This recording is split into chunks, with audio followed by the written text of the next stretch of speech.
Okay, let's talk about more advanced ways that you can actually create your simple types. The next one we're going to look at is called deriving your custom simple type. So it's a custom simple type. That's what we're going to look at. Before we looked at just a really basic way of how you define a simple type.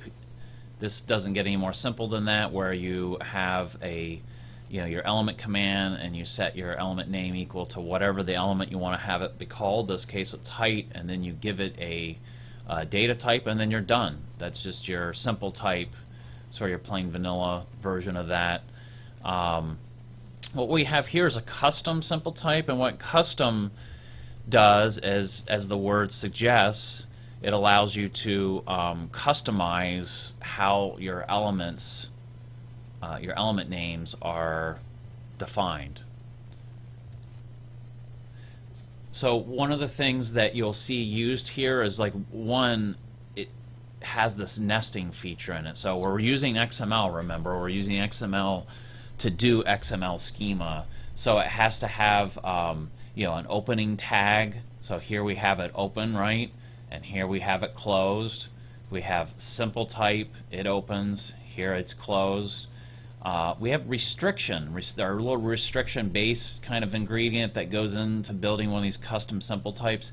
It too has to be opened and closed, just as we would do like our normal XML documents.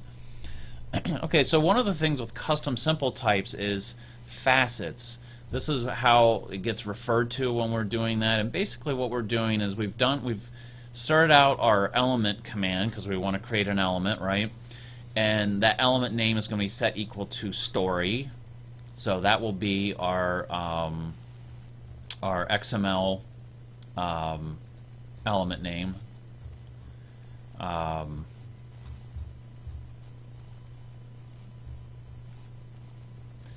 And next we do this little command. It's just part of the recipe. We type in simple type. And it has to be done this way because you think of it as a computer command. It's not just putting in text. So it has to be simple, then uppercase T, and then spell it out. So simple type, closed out here, simple type. And then we get into what the author, or how they're referred to as facets.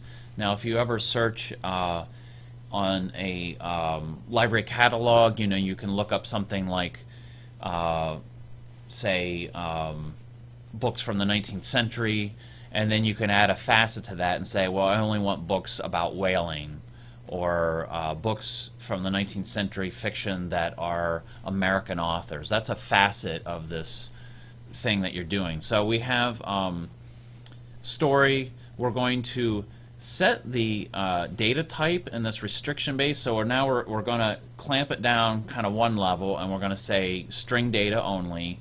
And then the next thing we're going to do is add another facet, or clamp it down even one more level in terms of what we're restricting that can be put in the element story as data. So here we're going to say that the length of that value that you're going to put in there can only be 1,024 characters long.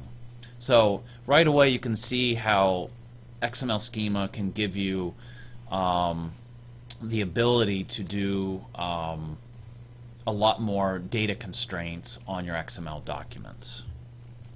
So that's deriving custom simple types.